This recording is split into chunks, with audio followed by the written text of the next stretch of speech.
안녕하세요. 저는 30대 후반 남자입니다. 지방 대기업에 다니고 있으며 현재 연봉은 7천 정도로 생활에는 크게 부족하지도 않은 생활을 하고 있습니다. 20대 후반의 주변 사람들의 소개로 지금의 아내를 만나게 되었고 짧은 연애 기간 동안 마누라가 임신을 하게 되어 결혼까지 하게 되었습니다. 저희 마누라가 사실 인물이 좀 많이 괜찮습니다.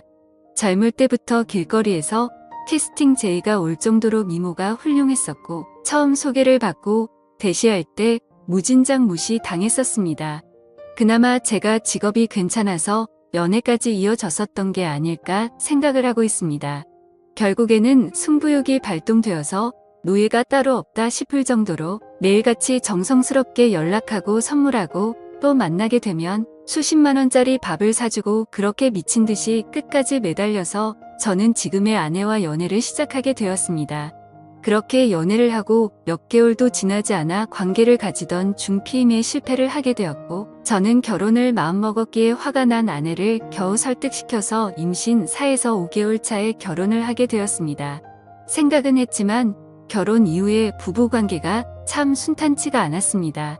나 때문에 자기 인생을 망쳤다며 매일같이 저를 가만히 두지를 않았습니다. 가끔씩은 술을 마시고 폭력도 행사했습니다. 여자가 때린다고 얼마나 아프겠냐마는 그래도 저는 자존감이 너무 낮아졌습니다. 그래서 그렇게 아내가 화를 내고 짜증을 부리는 때이면 잠시 풀어줄 수 있는 방법이 비싸고 좋은 곳에서 분위기 좋은 외식이나 선물을 해주는 것이었습니다. 그렇게 하면 잠시는 풀렸는데 그게 또 오래가지는 못했습니다.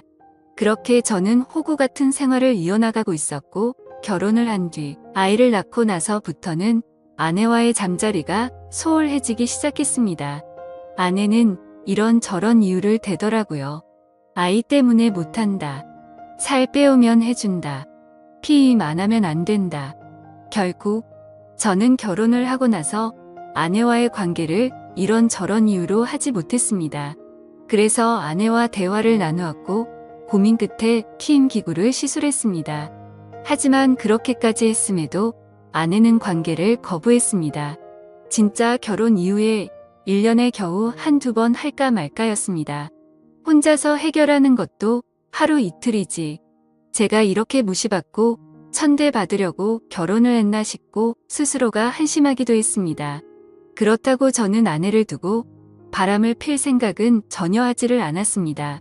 어린 시절 부모가 이혼하시고 병든 아버지를 봉양하며 호련단신 고아처럼 살면서 가족이나 가정에 대한 소중함을 누구보다도 잘 알고 절실했었기에 저는 그럴 수가 없었습니다.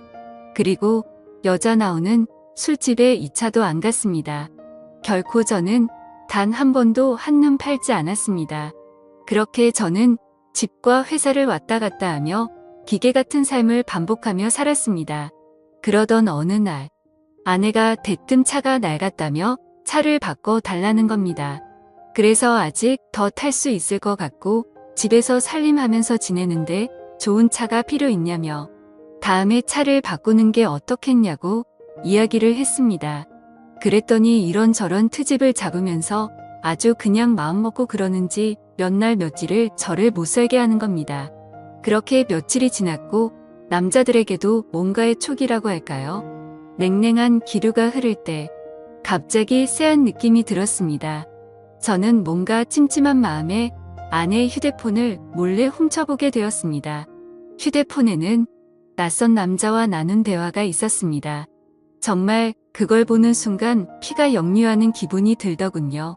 나에게는 전혀 해주지 않았던 말들, 그 다정한 말들, 남편이 들어야 했던 말들을 다른 남자와 나누고 있었습니다. 그래서 거실 밖으로 나와 일단 마음을 가다듬고 아내에게 물어봤습니다. 내가 아내의 휴대폰을 들이밀면서 이 남자 누구냐고 물었습니다.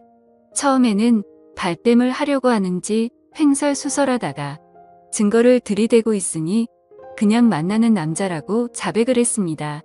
정말 그 말을 듣는 순간 망치로 머리를 맞은 기분이 들었고 손이 덜덜 떨리더라고요. 제가 다시 물었습니다. 그러니까 그게 누구냐고. 그러자 아내는 저의 절친인 친구의 이름을 말하더군요. 정말 믿어지지 않았고 도저히 현실인지 꿈인지 구분이 안 갈 정도로 큰 충격을 받게 되었습니다. 그래서 지금 내 친구와 바람핀 거 맞냐? 잠자리까지 가진 거 맞냐고 하니까 잠시의 정적이 흐른 뒤에 맞다고 말을 하더라고요. 어떻게 이런 상황이 만들어진 거냐고 물어보니 제 친구와 아내는 평소 사소한 연락을 주고받았고 처음에는 별다른 감정이 없었고 식사나 하려고 만났는데 제 친구의 제안으로 그날 함께 술을 마셨고 사고를 쳐버렸다고 말하더군요. 저는 그 당당한 모습에 너무 미친 듯이 화가 났고 결혼 후 처음으로 아내에게 욕을 퍼부었습니다. 그리고 주방에 있던 가위를 들고 머리카락을 다 자르려고 하다가 몇 가닥 잘리는 거 보고서 그 순간만큼은 이건 아니다 싶어서 그만두었습니다. 저도 저를 통제할 수 없을 지경이었습니다. 아내와 친구에게 배신당한 저는 너무나 분하고 억울하고 울었습니다. 집과 회사를 반복하며 힘들게 가정을 위해서 살았던 내가 정말 분했습니다. 집사람한테 욕을 하고 결혼 후 처음으로 집안에 있는 물건도 부셨습니다. 제 친구였던 그 더러운 놈에게 전화해서 다짜고짜 욕을 했더니 알게 됐냐며 미안하다고 말하더니 전화를 끊고 휴대폰을 끄더군요. 저는 너무 화가 나서 아내 보고 얘 보라고 이렇게 전화 끊고 잠수 타버리는 놈이라고 그 더러운 자식을 만나러 가자고 앞장서라고 했습니다. 이런 놈이 마음에 들면 같이 가서 이야기하고 당장 이혼하자고 했습니다. 그랬더니 집사람은 결혼 후 처음으로 저한테 미안하다라는 말을 합니다. 저는 그동안 수백 번 했던 미안하다라는 말을 했는데 집사람한테는 처음 이 말을 들었습니다. 그 흔한 미안하다라는 말을 왜 바람핀 것 때문에 들어야 될지 몰랐습니다. 휴대폰을 뺏어서 다시 봤습니다. 그 사이 전화, 목록 메시지, 내용, 카톡 등등 전부 다 지워버렸더군요. 저는 도저히 집에 있다가는 큰 사고를 칠 것 같아서 일단 집을 나갔고 당장 한때는 절친이었던 친구네 회사로 찾아갔습니다. 그때까지도 그놈은 휴대폰을 꺼놓고 있더군요. 그 놈의 회사 로비에 도착하자마자 이름을 외치면서 소리를 질렀습니다. 그러자 경비를 보시던 분들이 뛰어오더니 무슨 일이냐며 침착하라고 저를 타이르더라고요. 저는 그놈의 이름을 말하면서 당장 내 앞으로 데리고 오라고, 안 그러면 이 회사 다 엎어버리겠다고 말했습니다. 그러자 로비에서 친구에게 연락을 했고 한참이 지나서야 쭈뼛 내려오더라고요. 제 친구 대학 시절 만나게 돼서 알게 됐는데 정말 둘도 없는 친구라고 생각했었습니다. 외모도 준수하고 여자들에게 항상 인기가 많았던 친구였습니다. 그런데 설마 친구의 아내에게까지 이따위 짓을 하리라곤 상상조차 못했습니다. 저는 그놈의 얼굴을 보자마자 주먹을 날려버렸습니다. 사람들이 깜짝 놀라서 말리려고 달려왔고 그놈은 그냥 친구랑 문제가 있다면서 괜찮다면서 저를 데리고 휴게실로 데리고 가더군요. 네가 사람 맞냐고, 어떻게 친구 아내와 그따위 불륜 짓을 하고 이따위로 전화 끊고 잠수 타면 다 해결될 줄 알았냐라고 물었습니다. 그러자 그놈은 정말 죽을 만큼 힘들었고 자신도 자신의 마음이 통제가 안 되었다고 무릎을 꿇고 빌더라고요. 본인도 처음에는 그런 감정이 없었는데 술김에 사고를 쳤고 그때부터 자신의 감정이 컨트롤이 되지 않았다고요. 그래서 저는 이 재수씨도 이 사실 아냐고 물었고 제발 한 번만 비밀로 해달라고 말하더군요. 정말 어처구니가 없지 않습니까?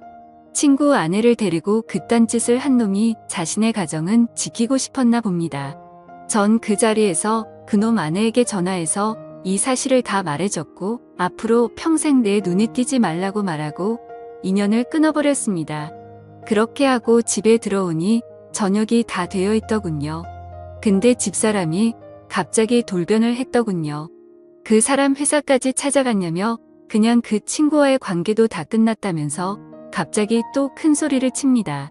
너 이거 하나 때문에 앞으로 내 위에 서려고 하지 마라. 딱 이런 자세로 저에게 그대로 이야기했습니다. 그러면서 당당하게 짐을 싸서 친정으로 가더군요. 몇 시간 후 장모님이 전화가 옵니다. 자기 딸이 왜 집으로 왔냐고 물어봅니다. 저는 엄마 없이 자라서 장모님을 어머님이라고 불렀고 정말 친어머니 못지않게 모시고 아끼면서 어머님을 모셨습니다. 저는 있었던 사실을 이야기했습니다. 그랬더니 장모님 첫마디가 왜 휴대폰을 뒤져서 이 사단을 만드냐. 자네 친구도 문제다. 왜 그런 친구를 사귀어서 이런 상황을 만드냐 이렇게 말하더라고요. 복지가 돌았습니다. 정말 친어머니처럼 모셨고 그렇게 저를 아끼시던 분이 어떻게 이런 상황에 저런 말씀을 하실 수가 있을까? 도저히 이해가 되지 않았습니다. 그러고 평소 다툼을 하면 항상 제 편을 들어주고 조언을 해주던 처형한테 전화를 했습니다. 혹시나 내 편일 줄 알고. 하지만 이미 소식을 들은 처형도 바람핀 건 잘못한 거 맞지만 제부도 머리카락을 자르려고 했다면서요? 바람핀 거랑 그런 행동은 따로 봐야 되는 거 아닌가요? 그리고 제부도 사회생활하면서 어디 가서 2차 하거나 바람핀 적 없어요? 라고 합니다. 참 어이가 없고 기분이 더 더러워지더군요. 더 이상 이런 인간들과는 대화를 할 수 없다는 생각이 들었습니다. 수년간 저는 그 사람들을 가족이라고 생각했습니다. 하지만 집사람뿐만 아니고 그 가족들에게도 저는 그냥 돈 벌어오는 기계였던 겁니다. 친정에도 제가 큰 돈을 몇 번이고 도움을 줬었거든요. 더 이상 기댈 곳이 없었습니다. 그날 저녁 아직 미취학인 둘째 아이가 엄마가 없다며 옵니다. 그 우는 모습을 보니 어릴 적 제가 생각이 났습니다. 아이는 엄마한테 전화해달라고 저를 부채고 저는 어쩔 수 없이 전화를 해서 바꿔줬습니다. 다음 날부터 저는 현실을 직시하고 아이들을 챙기고 유치원 보내고 학교 보내고 정말 새벽부터 일어나서 분주히 움직였습니다. 둘째 머리 묶어주고 옷 입히고 하는데 너무 서툴러서 힘이 들더라고요. 그렇게 3일이 지나 장모님한테 전화가 와서는 집사람과 집에 온다는 것이었습니다. 퇴근 후 같이 앉아서 이야기를 했습니다. 장모님은 이미 상황은 벌어졌고 되돌릴 수 있는 방법은 없는데 어기할 거냐고 제게 물었습니다. 이혼하길 바라는 거냐? 아니면 용서를 하고 살 거냐? 라고 하는데 집사람 표정은 절대로 잘못한 기색이 없습니다. 오히려 당당했습니다. 저는 그 모습을 보니 오만정이 다 떨어졌지만 아이들이 옆에서 철없이 웃고 장난치고 있는 모습을 보니 마음이 약해집니다. 제 어릴 적 모습이 생각나고 우리가 헤어지게 되면 내 자식들도 나처럼 어린 시절을 보내야 하는 거 아닌가 싶고 정말 미칠 것 같았지만 고민하고 또 고민을 했습니다. 저는 한참의 고민을 하고 나서 집사람에게 각서를 쓰자고 했습니다. 그랬더니 아내는 자기도 나한테 원하는 내용의 각서를 쓴다고 합니다. 그래서 내가 원하는 내용을 일단 적었습니다. 가정에 충실할 것이며 절대 외도를 하지 않는다는 내용과 추후 외도 발각 시 위자료 지급과 즉각 이혼이었습니다. 집사람도 나에게 원하는 걸 적었습니다. 양말, 팬티 뒤집어 놓지 않기, 옷 빨래통에 넣기, 상대방 무시하지 않기 등이었습니다. 외도와 양말이 동급 취급당하면서 장모님도 나보고 생활을 똑바로 안 했기 때문에 자기 딸이 그렇게 되었다며 동급 취급합니다. 각자 각서를 다 적고 사인을 하고 일상으로 돌아가기 위해 노력했습니다. 집사람과 합방을 하기 위해 작은 애와 방을 분리시키기 위해서 작은 애 방을 꾸몄습니다. 하지만 집사람은 다시 안방으로 들어오지 않았습니다. 그렇게 그런 사건이 일어난 지도 벌써 1년이 흘렀습니다. 그 1년 사이에 가해자와 피해자가 누구인지 구분이 안 갈 정도로 예전과 똑같은 삶을 살고 있습니다. 집사람 휴대폰 번호 바꿔버리고 그 친구놈을 차단시킨 거 이외에는 변한 게 없습니다. 심지어 지금은 집사람은 철없는 아이 둘을 데리고 이단 사이비 종교를 다니고 있습니다. 이따위 종교를 믿는 것도 최근에 알게 되었고 한바탕 크게 싸움을 했는데 전혀 말이 먹혀들지가 않더라고요. 정말 제가 미쳐서 그런가 싶기도 한데 요즘은 큰 아이가 진짜 내 아이가 맞나? 이런 생각들도 수도 없이 들고 있습니다. 사실 누가 보더라도 저를 닮은 구석이 하나도 없습니다. 심지어 주변에서도 엄마를 많이 닮았는지 제 모습을 보이지 않는다고까지 할 정도로요. 그래서 머리카락을 몇 개 뽑아서 친자 확인을 해야 하나 싶어서 준비까지 다 마쳤으나 만약 내가 생각하는 대로 그게 사실이라면 아이에게나 저에게나 모두에게 너무 큰 충격일 것 같아서 진행을 포기했었습니다. 유년 시절 결손 가정에서 고생하며 제가 꿈꾸고 바랬던 소박한 가정이 산산조각나서 깨질까 봐서요. 그리고 아이들의 인생을 망치게 되는 건 아닐까 싶어서 저는 판단이 서지를 않습니다. 이런 집사람과 앞으로 수십 년간 평생을 같이 지내야 하는 건지 막막하네요. 제가 어떻게 하는 게 가장 최선일까요? 많은 분들께서 좋은 말씀 주시면 좋겠습니다. 감사합니다.